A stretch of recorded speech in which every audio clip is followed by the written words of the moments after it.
Auzubillahi minasyaitonirrajim. Bismillahirrahmanirrahim. Assalamualaikum warahmatullahi wabarakatuh. Waalaikumsalam warahmatullahi wabarakatuh. Salam sehat dan tetap semangat Bapak Ibu sekalian. Rahmat Allah bersama orang-orang yang bersemangat. Alhamdulillah wassalatu wassalamu ala Rasulillah sallallahu alaihi wasallam la nabiyya ba'dahu ma ba'du. Allahumma shalli wa sallim ala sayyidina wa nabiyyina wa habibina Muhammad wa ala alihi wa sahbihi ajma'in. Rabbish rahli sadri wa yassir li amri wa hlul 'uqdatam min lisani yafqahu qawli. Rabbana yassir alaina wa la tu'assir, Rabbana tammim bil khair. La haula wa la quwwata illa billahil aliyyil azim.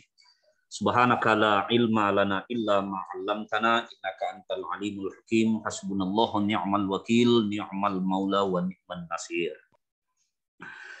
Puji syukur kepada Allah Subhanahu wa taala, selawat dan salam kepada Nabi besar Muhammad sallallahu alaihi wasallam. Pertama sekali kami sangat berterima kasih kepada Bapak Ibu sekalian yang sudah berkenan hadir pada siang ini. Ada yang masih di sekolah, ada yang sudah berada di rumah. Mudah-mudahan kita saling mendoakan Bapak Ibu sekalian dalam keadaan sehat walafiat beserta keluarga, tidak kurang satu apapun. Kemudian juga siswa-siswi kita, rekan kerja kita semuanya sehat walafiat, dan selalu doakan diri kita, doakan keluarga kita, orang tua kita, siswa-siswi kita, rekan kerja kita. Entah doa yang mana yang akan Allah ijabah, yang penting ad-du'a'u silahul mu'minin. Doa itu adalah senjatanya orang mukmin. Memperbanyak doa berarti memperintensifkan. Memperbanyak doa berarti mengintensifkan connectivity kita dengan Allah Subhanahu wa taala dan menguatkan spiritualitas kita. Bapak Ibu yang sangat kami hormati, saya ingin sampaikan kemarin 2 hari yang lalu ya, kalau saya tidak salah, kita ada rapat terbatas dengan jajaran direktorat dan jajaran Kasubdit di Direktorat PAI, Dirjen Pendis, Kementerian Agama Republik Indonesia terkait beberapa hal penting, informasi PPG PAI. Insya Allah PPG PAI pada tahun ini itu akan digelar pada bulan Maret, insya Allah. Sekarang sedang disusun juknisnya. Sabar menunggu juknis PPG yang sedang dirancang, yang akan diturunkan dalam bentuk SK Dirjen nanti. Turun berupa SK Dirjen dari Kementerian Agama terkait juknis PPG PAI tahun 2022. Begitu juga terkait dengan skema teman-teman yang belum lulus di PPG tahun 2021, kita sabar menunggu info dari pusat. Dari pusat. Sekedar informasi Bapak Ibu sekalian, bahwa PPG tahun ini untuk guru PAI itu sekitar bulan Maret mulai itu ada 3 batch atau 3 angkatan. Kalau hitung-hitungannya insya Allah ya, mudah-mudahan tidak ada halangan, ada 13.000 yang akan di PPG-kan. Mudah-mudahan secara penganggaran dan pembiayaan berjalan dengan lancar. Hendaknya bila mana nanti tahun ini bisa 13.000, maka daftar antrian bisa diurai. Bisa diurai nanti dari 32.000 yang sudah lulus pretest itu, tahun kemarin sudah di PPG-kan sekitar 8.000-an atau 9.000. Tahun ini ada 13.000, dan tentunya sudah lebih 50% daftar antrian PPG yang sudah terurai. Mudah-mudahan nanti akan semakin bertambah lagi. Kemudian juga teman-teman yang belum pretest atau yang belum lulus pretest PPG, ya bersabar. Kita mudah-mudahan tahun ini juga dibuka slot untuk pretest PPG PAI oleh Kementerian Agama. Oleh karena itu siapkan diri kita lulus di pretest PPG bagi yang belum pretest, dan juga nanti masuk dalam daftar antrian pemanggilan peserta PPG tahun 2022. Bapak Ibu sekalian, segala upaya advokasi terus kita lakukan, dan bagaimana pendidikan agama Islam dan guru pendidikan agama Islam terus menjadi prioritas hendaknya dalam bagaimana skemanya, regulasinya tetap hendaknya tidak menafikan hal-hal yang sifatnya menjadi hak-hak buruh PAI se-Indonesia. Baik, itu dia informasinya Bapak Ibu sekalian. Jadi intinya sabar menunggu jadwal bagi Bapak Ibu yang caretaker, kemudian juga bagi Bapak Ibu yang akan mengikuti PPG tahun 2022 ini.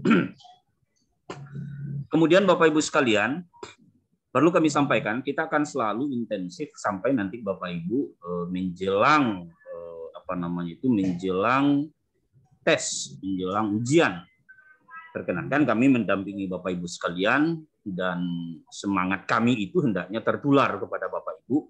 Kalau saja panitianya semangat atau pengurusnya semangat, Bapak Ibu tentu 10 kali lipat lagi semangatnya. Karena bagaimanapun juga ini adalah masa depannya Bapak Ibu dan menyangkut kesejahteraannya Bapak Ibu semua. Dan tentu kita menggapai impian kita itu intens lagi kita memperjuangkannya. Bapak Ibu sekalian yang sangat kami hormati, saya ingin sampaikan kepada Bapak Ibu bahwa di channel YouTube kita itu sudah banyak sebenarnya kita posting soal-soal, pembahasan soal, info-info. Mudah-mudahan nanti Bapak Ibu bisa nanti intensif berkunjung ke sini dan ke channel ini, dan sangat bermanfaat insya Allah bagi Bapak Ibu semuanya. Baik itu pembahasan soal, baik itu updating emis, info PPG, baik itu soal-soal terkait UPPPG maupun soal-soal soal-soal P3K, dan juga penjelasan kisi-kisi bagi anak-anak kita yang akan ikut ujian sekolah nantinya, dan juga info-info lain terkait dengan workshop dan materi-materi pelatihan dan workshop dan lain sebagainya. Dan jangan lupa nanti Bapak Ibu sekalian, kalau di sini kan bisa tersimpan dan bisa dibuka kapanpun dan dimanapun Bapak Ibu. Yang penting nanti ada semangat, niat, nawaitu, dan kesempatan untuk belajar, gitu ya. Kemudian Bapak Ibu sekalian, kita lihat progres daripada grup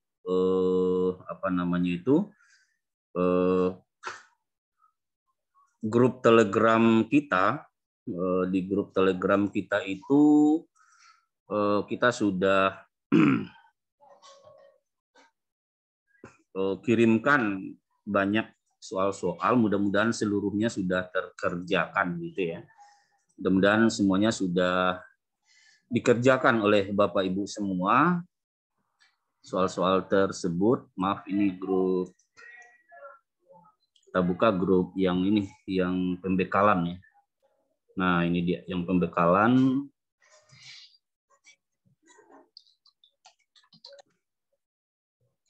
Tryout dan pembekalan. Tryout UP, PPG PAI intensif, PAI Sumatera Barat. Tryout UP. Ini dia.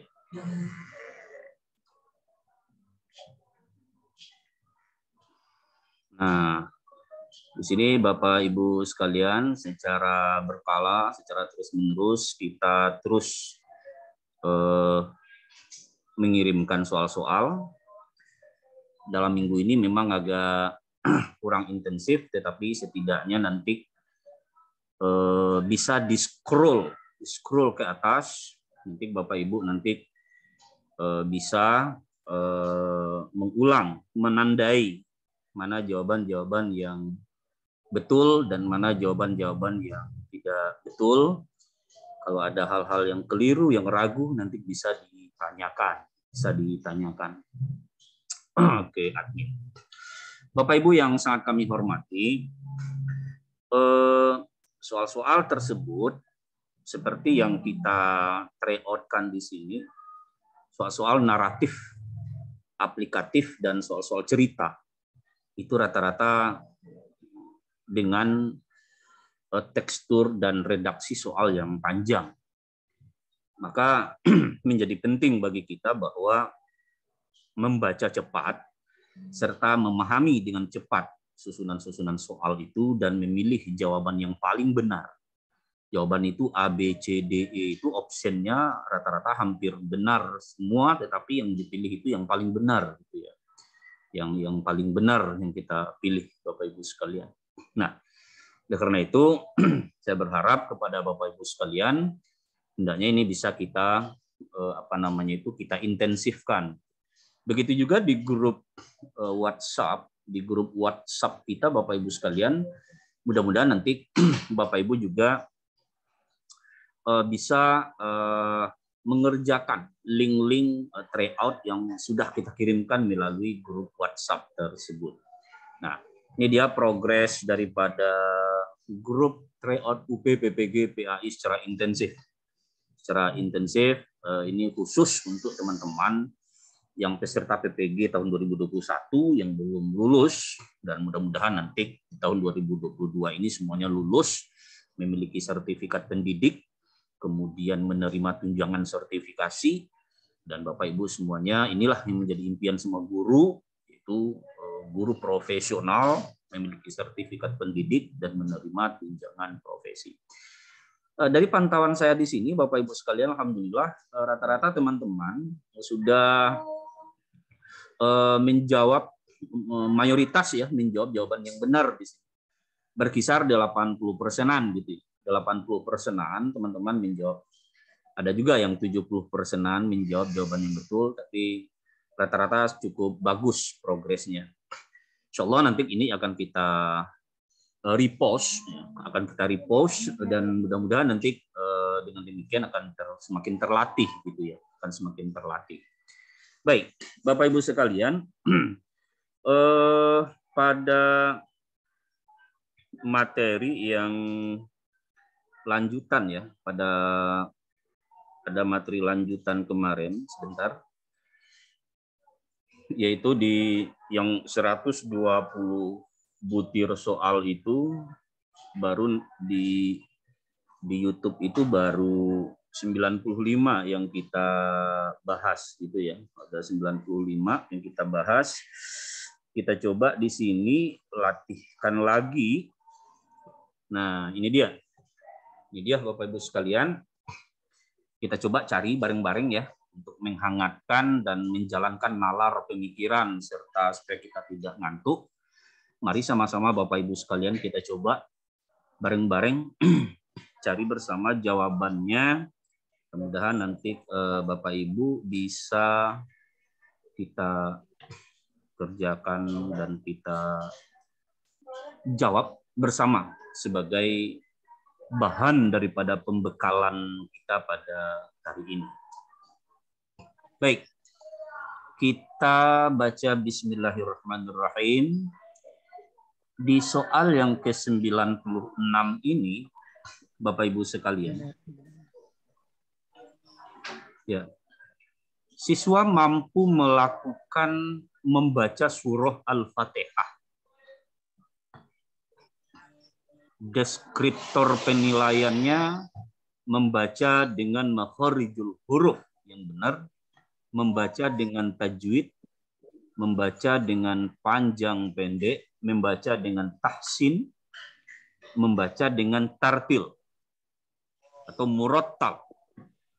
Uraian di atas merupakan penilaian untuk A. Unjuk kemampuan, B. Tes esai, C. Unjuk kerja, D. Portofolio, E. Diskusi.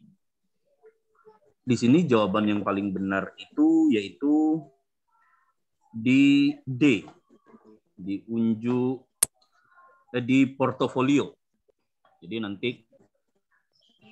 untuk menguji atau menilai bacaan surah Al-Fatihah, ada deskripsi-deskripsi atau indikator-indikator, karena ini adalah mempraktekkan bacaan gitu ya, menunjukkan bacaan, maka ada deskripsi-deskripsi yang kita masukkan. Dan ini bagian dari penilaian, merupakan uraian dari bentuk penilaian portofolio.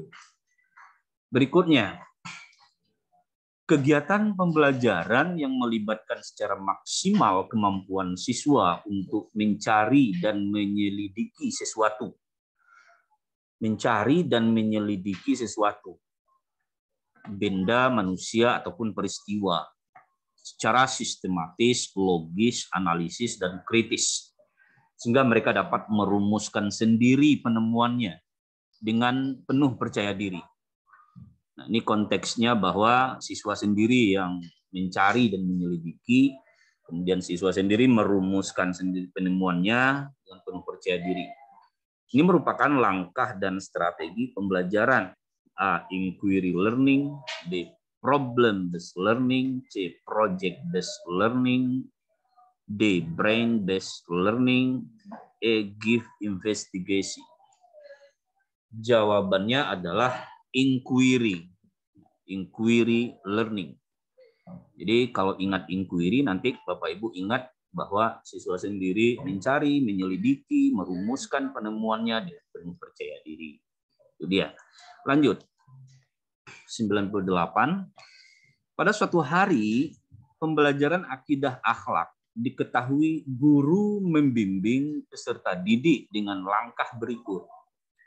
Guru menjelaskan suatu konsep dan contoh yang dipelajari peserta didik. Guru meminta peserta didik mengumpulkan contoh-contoh lain dari konsep yang dipelajari.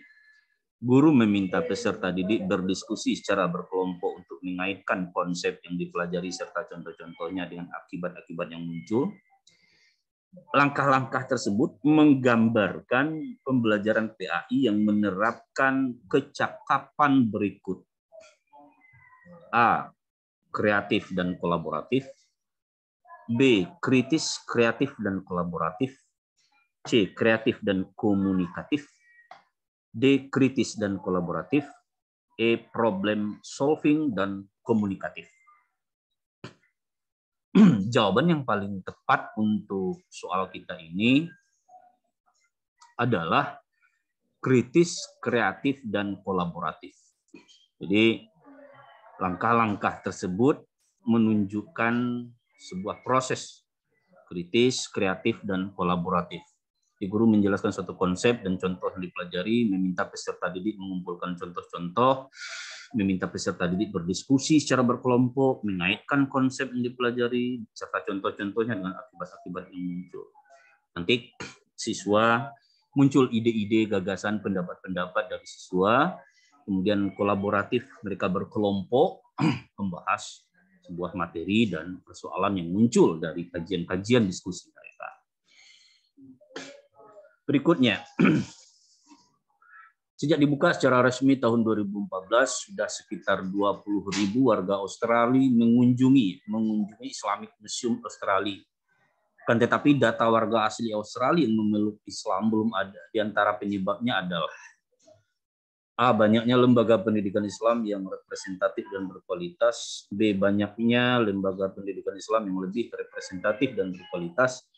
C. Masih sedikit lembaga pendidikan Islam yang representatif dan berkualitas. D. Belum adanya lembaga pendidikan Islam yang representatif dan berkualitas. E. Belum banyak lembaga pendidikan Islam yang representatif dan berkualitas.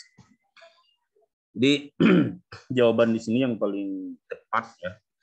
Masih sedikit lembaga pendidikan Islam yang representatif dan berkualitas. Meskipun optionnya hampir mirip dengan E, belum banyak lembaga pendidikan Islam yang representatif dan berkualitas. Hampir sama ya, tapi yang lebih pasnya ini masih sedikit. Masih sedikit lembaga pendidikan Islam yang representatif dan berkualitas, yang argumentatif, yang bisa meyakinkan para penduduk tersebut untuk memeluk Islam. Itu kira-kira pembahasan. Kemudian soal nomor 100. Nah, Bapak Ibu sekalian, ketuntasan belajar merupakan pencapaian hasil belajar yang ditetapkan dengan ukuran atau tingkat pencapaian kompetensi yang menandai dan dapat dipertanggungjawabkan sebagai prasyarat penguasaan kompetensi lebih lanjut. Pada kompetensi belajar tentang sifat sahabat Rasulullah, ketuntasan belajarnya adalah A. Menghafal sifat-sifat sahabat Rasulullah. B. Menyebutkan sifat-sifat sahabat Rasulullah. C. Memahami sifat-sifat sahabat Rasulullah. D. Mendiskusikan sifat-sifat sahabat Rasulullah. E. Mendemonstrasikan sifat-sifat sahabat Rasulullah. Ini mohon maaf, ini belum ada kuncinya. Kira-kira isinya apa Bapak Ibu sekalian? Memahami, Pak. Apa? Memahami. Memahami. Iya. Kita bahas. Kalau umpamanya materinya sifat-sifat sahabat Rasulullah, tentang sifat-sifat sahabat Rasulullah, nanti ketuntasan belajarnya ada di poin mana ini Bapak Ibu sekalian? Apakah di A, menghafal, atau di B, menyebutkan, apakah di C, memahami, apakah di D, mendiskusikan, apakah di E, mendemonstrasikan? Di C, Pak, memahami. Jawaban paham. yang paling tepat adalah di C, Ya, memahami sifat-sifat Rasulullah. Ya. Baik, Bapak Ibu sekalian, Mila. berikutnya, indikator yang dicapai dalam pembelajaran merupakan hasil belajar yang diraih siswa. Indikator yang menggambarkan karakteristik keberhasilan siswa kemudian dikonversi dalam angka. Sehingga kegiatan tersebut merupakan bentuk dari A. Pengukuran, B. Tes formatif, C. Evaluasi, D. Pemberian skor, E. Assessment. Jawaban yang paling tepat sesuai dengan konsep yang dikemukakan dari redaksi soal ini, indikator yang menggambarkan karakteristik keberhasilan siswa. Kemudian dikonversi dalam bentuk angka. Itu disebut dengan pengukuran. Disebut dengan pengukuran. Berikut Bapak Ibu sekalian. Guru membacakan sebuah hadis di bawah ini yang diriwayatkan Imam Bukhari dan Imam Muslim. Ya, wa adnaha imatatul adha 'anit thariq wal haya'u syu'batun minal iman. Intinya wal haya'u syu'batun minal iman. Tentang malu ini, hadis tentang malu. Kandungan hadis yang disampaikan Ibu Guru di atas adalah A. Iman dan malu akan melahirkan ketidaksuksesan. B. Adanya rasa iman karena ada rasa malu. C. Malu merupakan hakikat keimanan. D. Iman diwujudkan hanya dengan rasa malu. E. Adanya rasa malu karena adanya iman. E, Pak. Apa? E. Ya. Pak. Walaupun optionnya hampir-hampir mirip ini Bapak Ibu sekalian, tetapi kita mencari jawaban yang paling tepat itu Yang paling ada tepat. di E. Adanya rasa malu itu karena adanya iman. Iman. Wal haya'u syu'batum minal iman. Malu karena dia beriman. Oke. Yang 103. Pak Guru berkisah tentang pengorbanan Habil dan Qabil. Waktu itu pengorbanan Habil dan Qabil berdasarkan profesinya. Kalau Habil profesinya adalah seorang peternak ya. Qabil seorang petani. Habil yang profesi sebagai peternak mengorbankan hewan ternak terbaik. Sementara Qabil yang berprofesi sebagai petani mengorbankan hasil pertaniannya, tetapi yang tidak baik, melainkan yang tidak berkualitas. Pertaniannya yang tidak baik dan tidak berkualitas, itulah intinya. ada kesalahan teknis dalam penyidikan. Hasilnya korban Habil diterima dan korban Qabil ditolak. Akhirnya Qabil dengki kepada Habil dan bersumpah membunuhnya. Sebelum dibunuh, Habil menyatakan bahwa Allah hanya menerima korban dari hamba yang bertakwa. Dengan kata lain, hanya kurban orang yang beriman dan bertakwa yang diterima oleh Allah. Berdasarkan kisah di atas, Pak Guru dapat menegaskan kepada siswanya bahwa A. Basis berkorban beramal soleh itu sesuai dengan profesinya. B. Basis berkorban beramal soleh itu adalah keimanan. C. Basis berkorban beramal soleh adalah kejujuran. D. Basis berkorban beramal soleh adalah menyembelih hewan kurban. E. Basis berkorban beramal soleh adalah ketaatan. Walaupun optionnya hampir-hampir mirip, tetapi dalam konteks soal yang ada hubungannya dengan yang ditanyakan itu ada di B jawabannya. Basis berkorban beramal soleh itu adalah keimanan. Keimanan ya Bapak Ibu sekalian. Kemudian 104. Untuk memberikan ilustrasi bahwa wilayah Indonesia terdiri atas ribuan pulau dengan lautan yang luas, membentang di garis khatulistiwa sebagai wujud persatuan dan kesatuan bangsa dan negara. Pak Guru perlu menekankan bahwa A. Memberikan kesempatan pada putra-putri daerah memilih pendidikan yang bermutu di seluruh wilayah Indonesia. B. Pembangunan infrastruktur yang seimbang antara pusat dan daerah sehingga masyarakat sejahtera. C. Kemajuan pendidikan yang merata untuk semua pulau agar masyarakat dapat menikmati hasil pembangunan. D. Memberikan kesempatan kepada tokoh-tokoh agama dan adat untuk membina persatuan dan kesatuan bangsa. E. Pola kehidupan bersama masyarakat maritim Indonesia yang sanggup memanfaatkan kekayaan alam. Dalam konteks ini, Bapak Ibu sekalian, wilayah Indonesia terdiri atas ribuan pulau dengan lautan yang luas membentang di garis khatulistiwa. Nah, sebagai wujud persatuan dan kesatuan bangsa dan negara, Pak Guru perlu menekankan bahwa memberikan kesempatan pada putra-putri daerah memilih pendidikan yang bermutu di seluruh wilayah Indonesia. Ini menjadi penting pembahasan kita Bapak Ibu sekalian. Di kunci jawabannya ada di A, tetapi nanti dalam konteks bahwa menjaga persatuan dan kesatuan juga nanti akan ada nanti option apa namanya itu yang mengecoh kita gitu ya. Ada di sini memberikan kesempatan kepada para tokoh-tokoh agama dan adat untuk membina persatuan dan kesatuan bangsa. Ini tokoh-tokoh agama dan adat. Ini dalam konteks PBM. Kalau kita dalam konteks sebagai guru dan hubungannya dengan anak-anak, maka tentu konteksnya ada di poin A, memberikan kesempatan pada putra-putri daerah memilih pendidikan yang bermutu di seluruh wilayah Indonesia. Nah,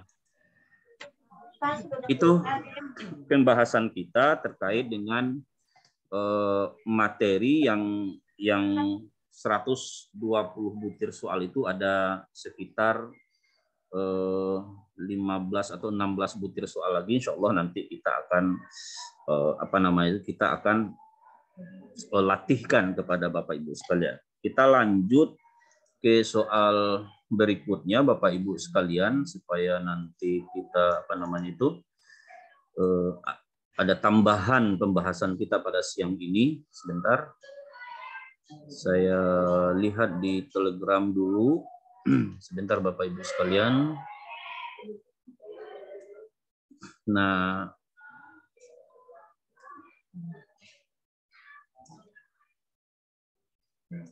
di Telegram kita cukup banyak ya yang sudah kita coba bahas. Bentar. Kemarin kita sudah bahas juga dan sudah kita rekam di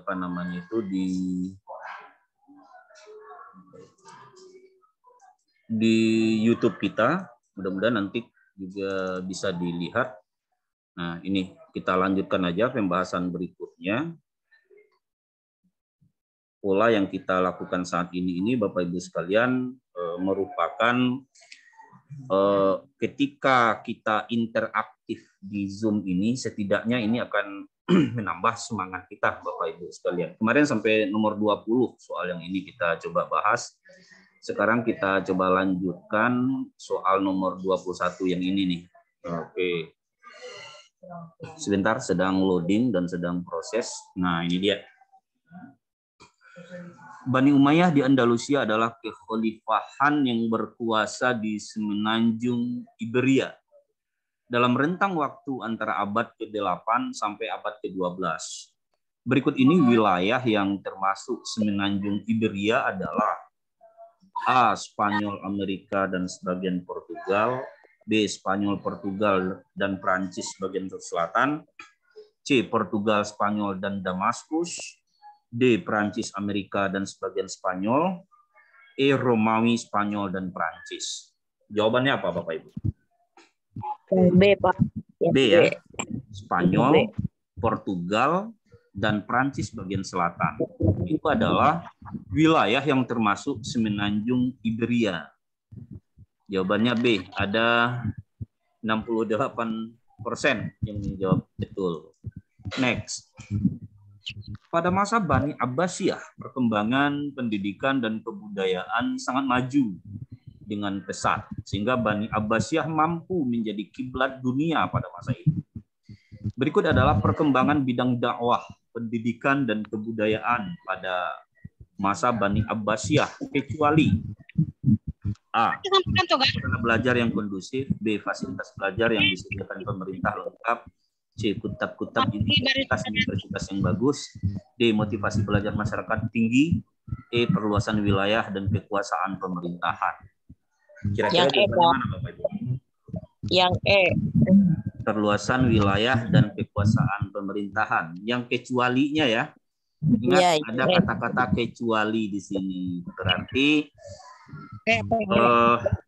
pada masa Bani Abbasiyah itu pembangunan pendidikan itu A, B, C, D ini ciri-cirinya. Suasana belajar kondusif, fasilitas belajar lengkap, kutab-kutab universitas bagus, motivasi belajar tinggi. Kecuali perluasan wilayah dan kekuasaan pemerintahan yang tidak ada hubungannya. Ya, jawabannya adalah E. Next.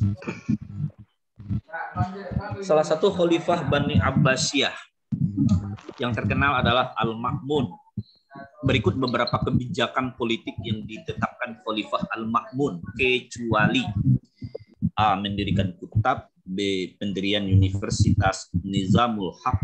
C. Mendirikan perpustakaan Baitul Hikmah. D. Penterjemahan buku-buku tentang ilmu pengetahuan dari bahasa Yunani, Persia, dan India ke dalam bahasa Arab. E. Berkembangnya ilmu pengetahuan umum seperti filsafat, kimia, metafisika, kedokteran, dan lain-lain. Yang mana kira-kira kecualinya Bapak Ibu sekalian? Yang C. Yang mana? B, Pak. B. Pendirian Universitas Nizamul Haq. Nizamul Haq. B, Pak. D. Ini yang kecualinya yaitu pendirian Universitas Nizamul Haq.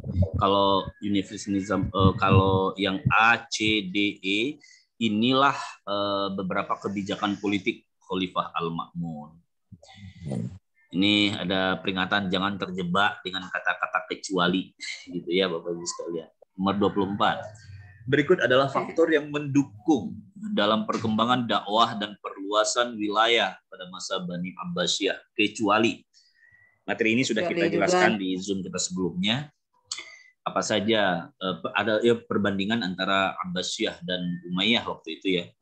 Nah, ini faktor yang mendukung dalam perkembangan dakwah dan perluasan wilayah pada masa Bani Abbasiyah, kecuali A. Motivasi belajar menjadi pendorong gairahnya untuk belajar. Masyarakat mendatangi tempat-tempat belajar seperti kutab dan madrasah maupun perguruan tinggi seperti universitas.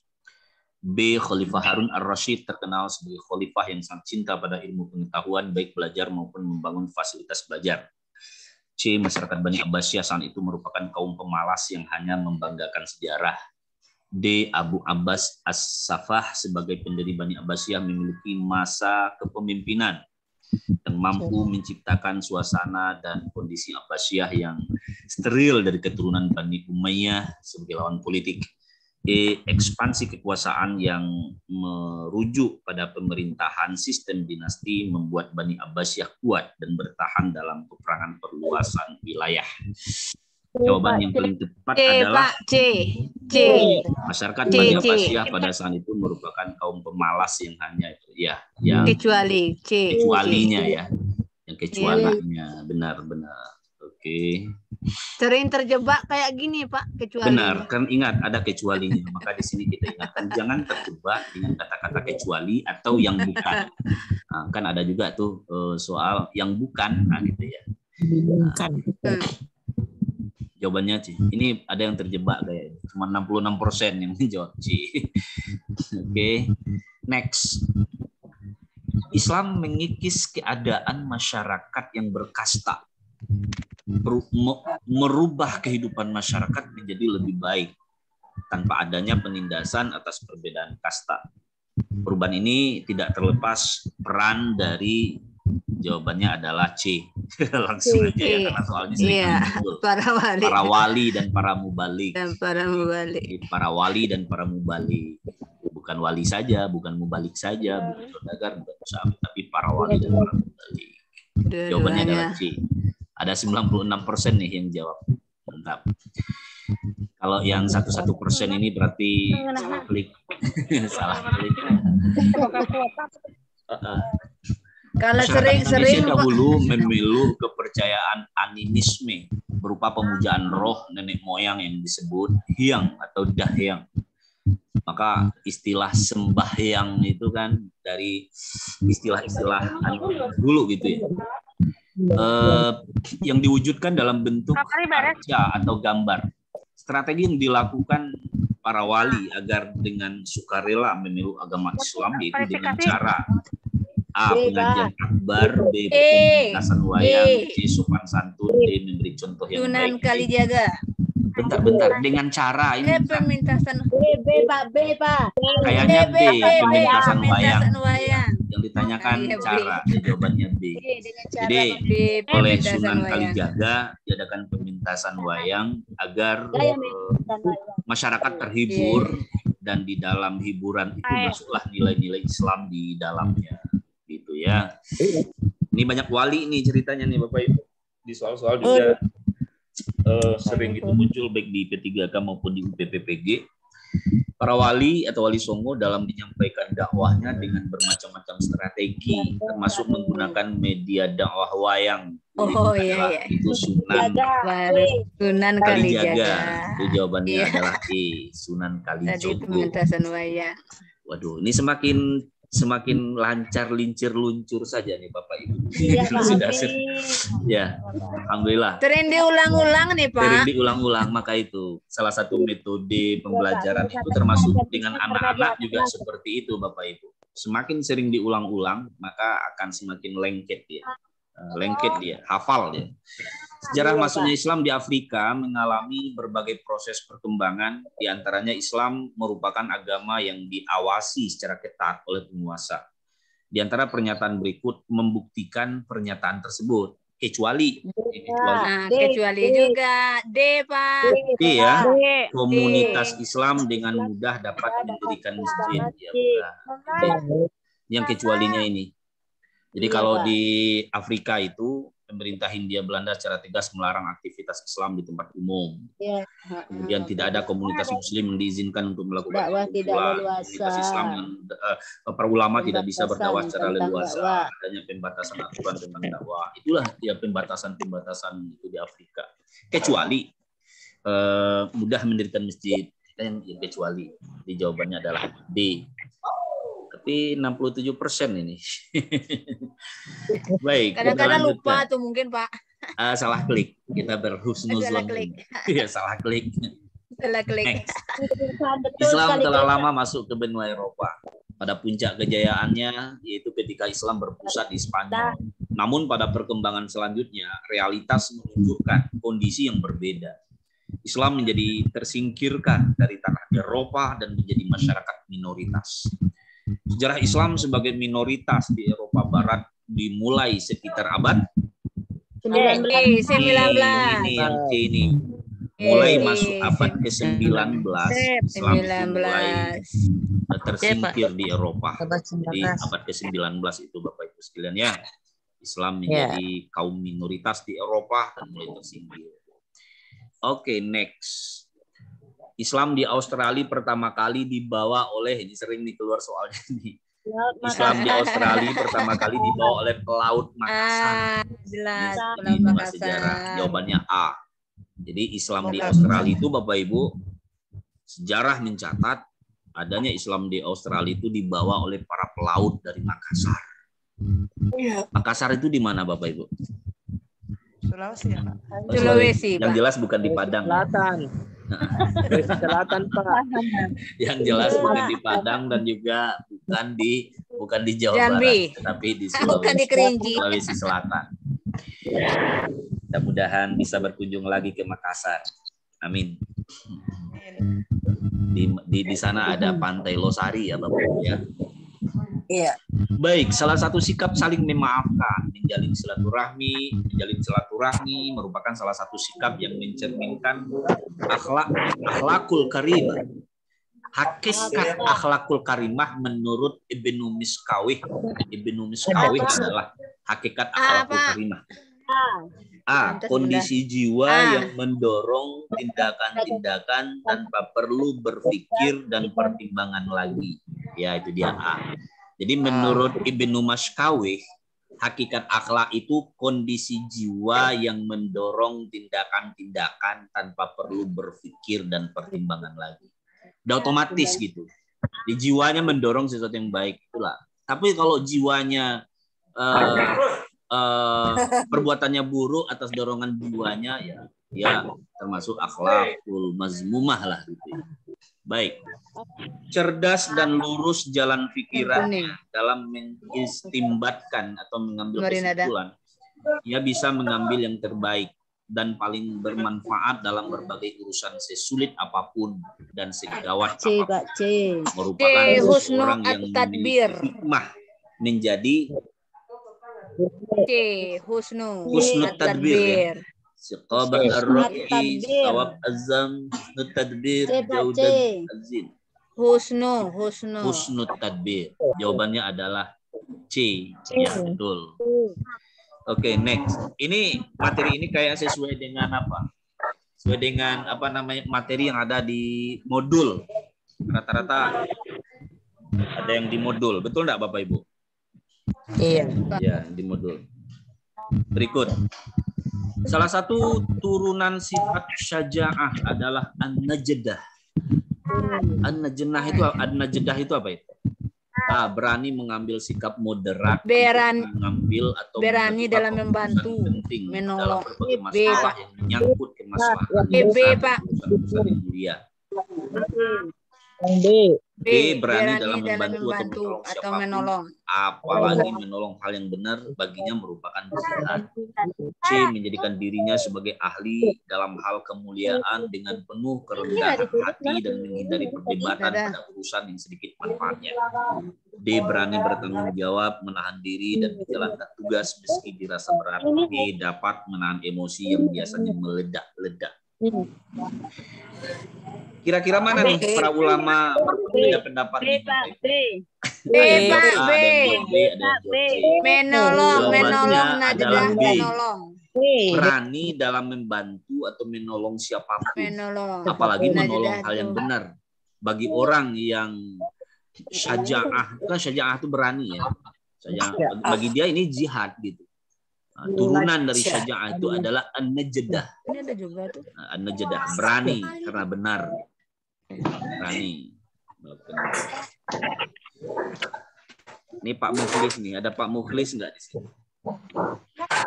Boleh Pak Mukhlis, boleh Pak Sulis atau Bapak siapa aja lah atau Ibu siapa aja lah. Pak Mukhlis adalah pemilik perusahaan yang bergerak di bidang properti. Properti tahu nggak Bapak Ibu? Properti perumahan ya. Ya, ya, pemborong, bikin perumahan. Dalam kesehariannya dia senantiasa menunjukkan perilaku yang rendah hati dan terkenal dermawan. Waduh, orang kaya, dermawan lagi, rendah hati lagi, tidak sombong. Apabila ada kegiatan sosial terutama di bidang keagamaan, Pak Mukhlis gemar menyumbangkan sebagian hartanya untuk kelancaran pelaksanaan kegiatan tersebut. Dia melaksanakannya dengan ikhlas hanya karena Allah. Bersabar dan bersyukur. Waduh, mana orang semacam ini ya dicari ya. Dari penjelasan tersebut dapat disimpulkan bahwa perbuatan Pak Mukhlis sebagai implementasi dari A. Amal soleh. Istiqomah, B. Tawakal, C. Amal soleh, D. Ikhlas, Amal soleh. Bapak Ibu harus bisa menyimpulkannya nih. Jangan cuman jangan nanti ikhlas, jangan terjebak gitu ya. Kesimpulannya Pak Mukhlis ini adalah orang yang suka beramal soleh. Jawabannya C. Soleh. Iya, soleh banget Pak Mukhlis itu. Ya, Pak Amir. Dari Pak Mukhlis kita ke Pak Amir. Pak Amir melakukan amal perbuatannya atas dasar keyakinan dan semata-mata ibadah mengharap ridho Allah Subhanahu wa taala. Karena dia meyakini bahwa semua amal perbuatan manusia yang beriman harus bernilai ibadah dan menjadi amal soleh. Amal yang hanya dipersembahkan kepada Allah dan penilaiannya diserahkan sepenuhnya hanya kepada Allah. Dari uraian tersebut dapat disimpulkan bahwa amal soleh dapat dijadikan sebagai fondasi iman kepada Allah, B. kecintaan kepada Allah, C. rasa syukur, D. sarana memperbanyak pahala, E. eksistensi diri. Fondasi iman kayaknya ya. Ya. Apa? Oke, kita lihat ternyata jawabannya adalah A, yaitu fondasi iman kepada Allah itu yaitu didasarkan keyakinan semata-mata ibadah hanya mengharap ridho Allah. Ya. Pak Syukur memberikan infak uang ke takmir Masjid Al-Akbar. Wah. Atas dasar pemahaman bahwa amal soleh merupakan amalan dan penghambaan hati dengan menyadarkan segala sesuatunya hanya kepada Allah semata. Percaya terhadapnya, berlindung hanya kepadanya, dan itu atas sesuatu yang menimpa dirinya. Berdasarkan keyakinan bahwa Allah akan memberikan segala kehidupan bagi dirinya dengan tetap berikhtiar semaksimal mungkin untuk dapat memperolehnya. Pemahaman Pak Syukur tersebut merupakan bentuk A. Syukur kepada Allah, B. sabar, C. Tawakal kepada Allah. E. ikhlas. C ya. C, Pak. Jawabannya adalah C. Tawakal kepada Allah. Jadi Pak Syukur tetap berikhtiar, tapi dia menyerahkan hasilnya kepada Allah Subhanahu wa taala. Jawabannya adalah C. Tawakal kepada Allah. 37. Dalam sebuah hadis disebutkan bahwa malu adalah sebagian dari iman. Fatimah adalah remaja putri yang senantiasa menundukkan pandangannya jika bertemu dengan orang yang bukan muhrimnya. Namun teman-temannya mengejeknya dan mengatakan bahwa dirinya so alim lah, itulah gitu ya. Teman-teman lelakinya lebih menghormatinya dibanding Fatimah yang lain. Manfaat dari menjaga sifat malu yang sesuai dengan hal tersebut adalah dapat terhindar dari tindakan yang tidak diinginkan. Ya. Kemudian Bapak Ibu sekalian nomor 38. Waduh, tulisan Arabnya agak ini nih. Lau ya'lamul mu'min saja, Pak. ma indallahi minal uqubah ma tumi'a. Ini dan ila akhiril hadis. Seandainya seorang mukmin mengetahui azab yang ada di sisi Allah, tidak ada seorang pun yang akan terlalu berambisi untuk meraih surganya. Dan seandainya orang kafir mengetahui kasih sayang Allah, tidak akan ada seorang pun yang akan berputus asa dari meraih surganya. Hadis tersebut menjelaskan manfaat dari khauf, B. roja, C. tasamuh. Khauf takut, B. roja itu adalah harap, penuh harap. Tasamuh toleransi, optimis, pesimis. Apa jawabannya Bapak Ibu? Apa? Khauf kepada Allah. Baik, kita bahas 2 butir lagi. Di sekolah Ahmad dikenal sebagai anak yang pemaaf. Setiap berbuat salah, Ahmad selalu meminta maaf kepada temannya. Pertanyaannya adalah hal yang mencerminkan sifat pemaaf. Langsung aja ke pertanyaan ya, panjang kali narasinya. Hal yang mencerminkan sifat pemaaf adalah A. Berlapang dada. Berlapang Kekerasan dada. lemah lembut hati. Ya, berlapang dada Bapak Ibu sekalian. Ya, A. Dan di bagian akhir pembahasan kita siang ini sebagai cerminan Asmaul Husna Ar-Rahman. Ar-Rahman ya, otomatis kasih sayang ya. Kasih sayang. Itu manusia yang memiliki kasih sayang. Manusia bersikap.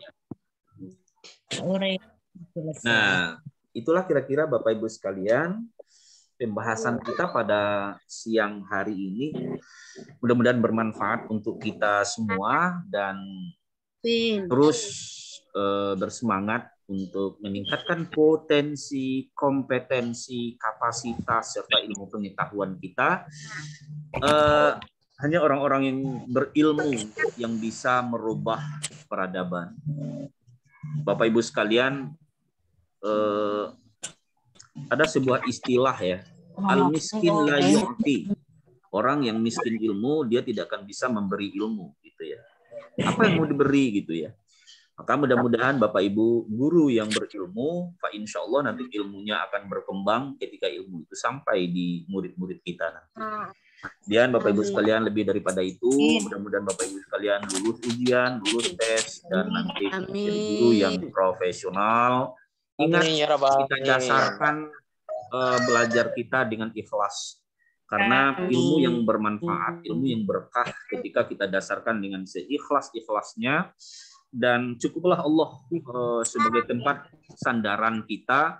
Dan tentu kita berdoa mudah-mudahan apa yang kita inginkan berbanding dengan takdir yang Allah gariskan untuk kita semua. Amin. Ya Rabbal Alamin. Itu saja dulu untuk hari ini Bapak Ibu sekalian. Kita sudahi dengan hamdalah. Alhamdulillahirabbil alamin. Wassalamualaikum warahmatullahi wabarakatuh. Waalaikumsalam warahmatullahi wabarakatuh. Teruslah bersemangat. Rahmat Allah itu bersama orang-orang yang bersemangat.